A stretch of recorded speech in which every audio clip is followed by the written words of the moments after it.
Hi, this is ENX04, and today we're going to build an extremely simple yet powerful multiple wave raid farm that is ridiculously easy and quick to set up in survival. Don't be fooled by the simplicity of this farm. This farm will rival the productivity of other much more complex designs and gives you nearly a stack of emeralds and over 400 XP for every minute that you use it. This farm is also designed so that you can run the farm AFK if you like, by using a macro program to replay your keystrokes in a continuous loop. What you see on screen are the only materials that you'll need for the build, in addition to access to a villager. The build itself can take as little as 20 minutes to complete, and you might actually spend more time dragging a villager to the farm than you spend building the farm itself. If you'd like to go straight to the build tutorial, you can jump to the time displayed on the screen. Otherwise, hang around for a few minutes for some important background information on how this farm works. At the bottom of the raid farm, we have a lone villager and its job site. And this single job site makes up the village that the raid will be attacking. When you approach the village with a bad omen effect, the game calls for a wave of raid mobs to spawn, which normally occurs at a horizontal distance of about 64 blocks or 32 blocks away from the village center.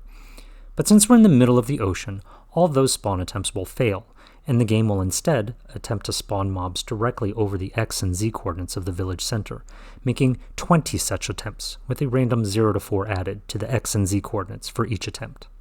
Once the X and Z coordinates are selected, the raid mobs will spawn on top of the highest block at those coordinates, and so this means that the mobs will spawn all the way up at the top of the farm.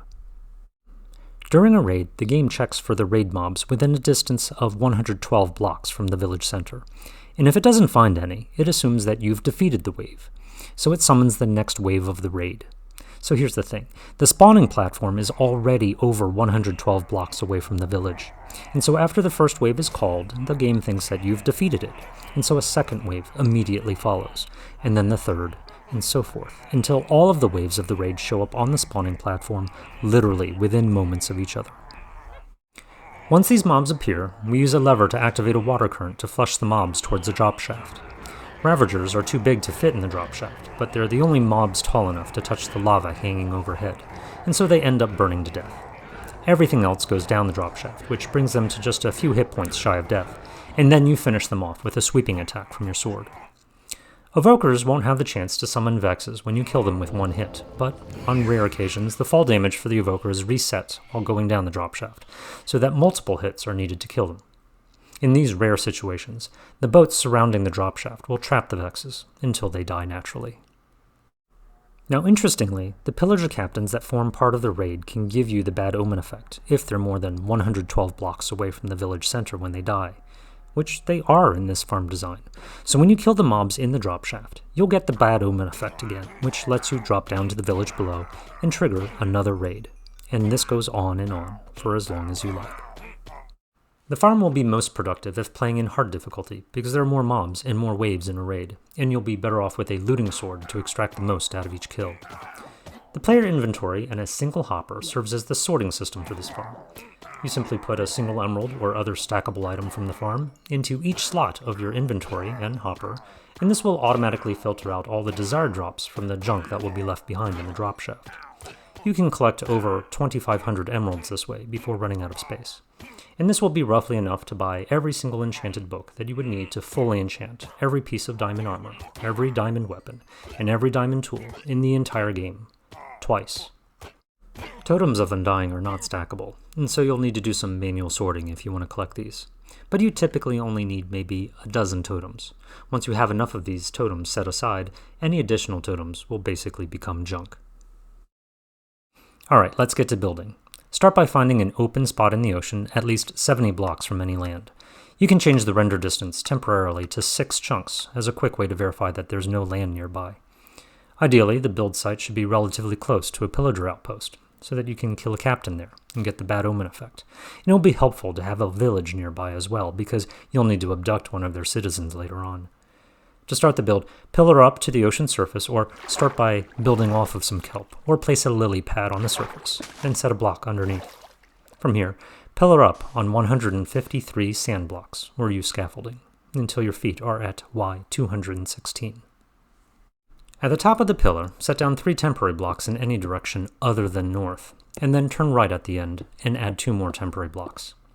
Break the temporary block so that the last one is floating on its own, and place lava on top of it. Wait about 4 minutes for the lava to flow all the way down to the ocean, and then pick up the lava source. Wait for the lava to flow down just a bit so that you can see the sides of the temporary block underneath, and then immediately place water on top of the temporary block. When you hear the lava converting to cobblestone, pick up the water so that you can reuse it later. The temporary block covers the hole in the middle of the cobblestone tube that you just made, and will serve as both a bubble elevator and the drop shaft for this farm. Use this temporary block to mark one corner of a 5x5 platform. Make the outer edge of the platform out of glass blocks, and add a dispenser facing up on the opposite corner, and fill in the middle with 9 solid blocks. Build glass walls surrounding the platform on all sides so that it's 4 blocks high, and extend the walls an additional 2 blocks in height on the walls next to the drop shaft.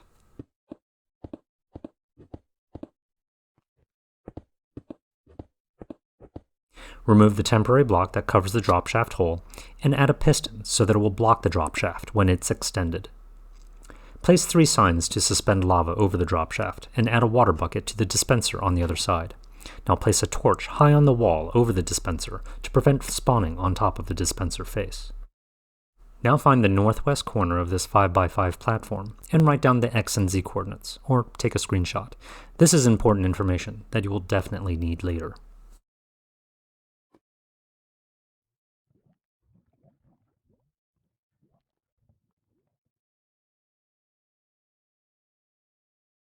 Go back to your scaffolding or pillar, and go down by 2 blocks.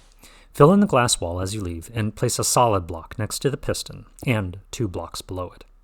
Add a redstone torch in between so that the torch is sitting directly on top of the solid block, and you should hear the piston extend. Now bridge out on glass blocks, underneath the glass wall, so that you run up next to the dispenser. Add redstone dust next to the redstone torch, and an observer facing this redstone dust. This short bit of redstone dust is visible from below, and tells you that the piston is extended. Now run a line of redstone dust to connect the observer with a solid block placed next to the dispenser.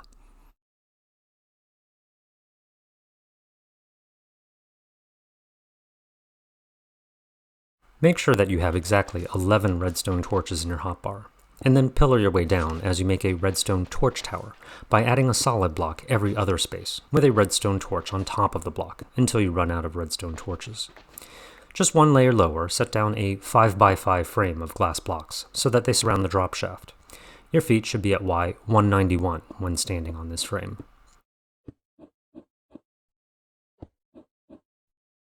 Open the drop shaft to the right of the redstone torch tower by removing the 2 cobblestone blocks in front of you, and 2 more cobblestone blocks below.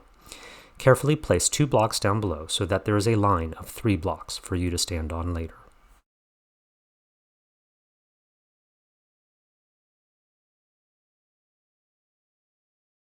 Add a glass block to the right of the redstone torch, and build up the 5x5 frame of glass blocks so that it's 1 layer taller, and then surround the drop shaft with 6 boats.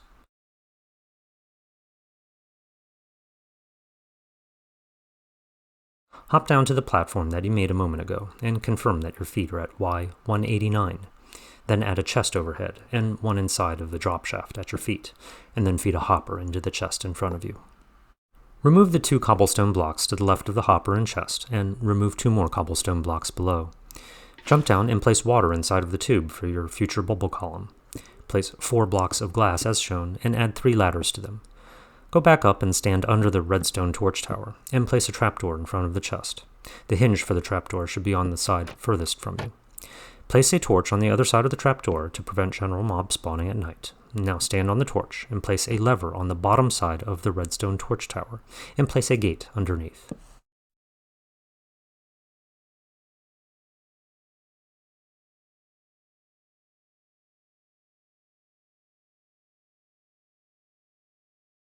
Look up and make sure that you see that the spawning platform is flooded.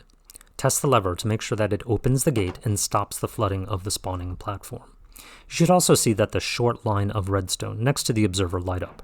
This indicates that the piston is extended to prevent mobs from dropping down the shaft too early. The gate is an engineering control that ensures that you don't accidentally leave the spawning platform flooded when you drop down to trigger another raid, which would be a problem because the mobs would then have nowhere to spawn. A minor issue with this engineering control is that if you accidentally flip the lever back and forth really quickly, the flooding of the spawning pad may no longer be synchronized with the closing of the gate. If this happens, just flip the lever twice again, quickly, to fix it. As a reminder, you want the gate to be closed when the spawning pad is flooded, so that you don't accidentally leave. If everything is working okay, exit through the gate and jump down to the ocean. At the base, clear out the excess cobblestone and stone that came from the lava, and place bottom slabs just under the water surface to serve as a landing pad. Create an opening to the bubble column and hold the water back with signs. Place down a soul sand block at the base of the bubble column and plant kelp all the way up. If you need a breath of air while placing the kelp, bring at least 8 torches with you and continuously place them against the wall by holding down the right mouse button. Water will flow down to wash these torches away, but you'll replace them fast enough to recharge your breath.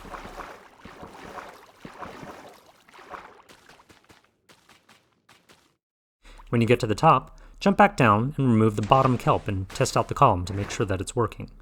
Jump back down again and light up the base of the farm with torches to prevent mobs from spawning at night. Add a job site block at the X and Z coordinates that you recorded earlier, with the top of the job site just at the water's surface. And keep in mind that your job site location may not match the example that's shown in this video. Place 3 glass blocks on top of the job site, and create a trap for the villager by extending the glass blocks out to make a ceiling and the upper half of walls. And add bottom slabs for the floor just under the water's surface.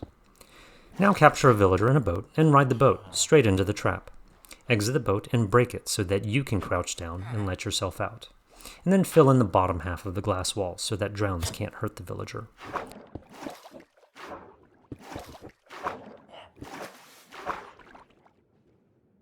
Finally, place a torch under the sand pillar to break it all down, and this finishes your build.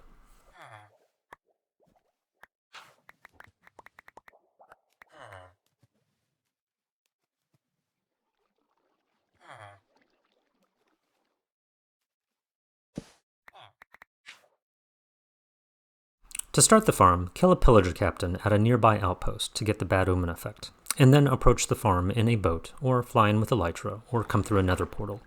You just need to enter the bubble column before the boss bar fills up in order for the raid farm to start properly. When you reach the top, climb up to the platform and move your inventory to the chest overhead, with the exception of a sword and some food in your offhand.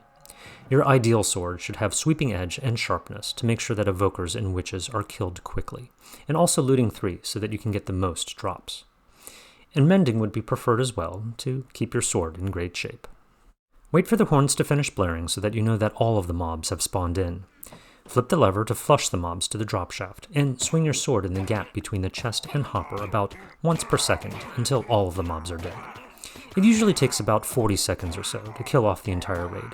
And it might be tempting to try to rush these kills, but the village below actually needs at least 30 seconds of cooldown before another raid can be started, so there isn't much point in trying to make this go any faster.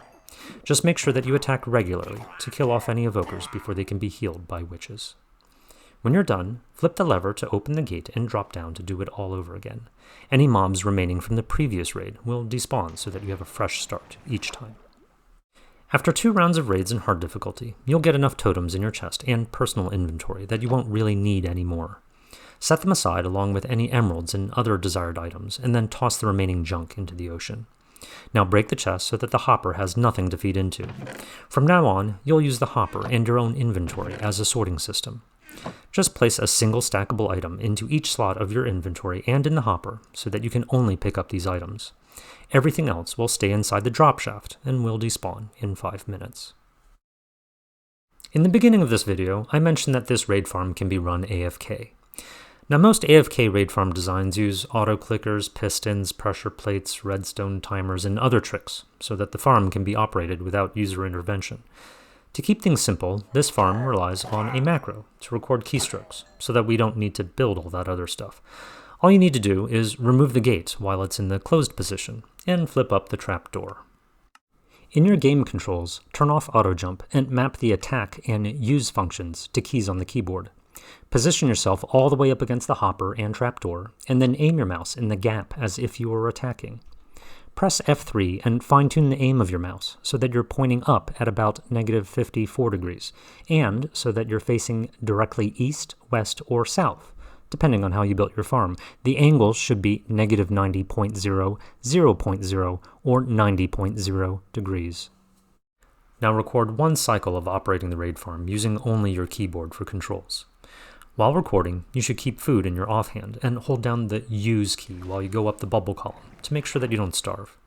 It can also be a good idea to show your inventory briefly while recording the macro, so that you can keep an eye on how many emeralds that you've collected. When you're done recording one cycle, play back the macro with the same timings, taking care not to touch your mouse. Check back in a half hour or so, and if needed, stop the macro to manage your inventory before starting it up again. Well, I hope you've enjoyed this video, and may it bring you great fortune and a long life, at least in Minecraft. Before I go, I'd like to remind you to check out the video description for additional tips, and perhaps a few corrections. Thanks for watching.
Ha.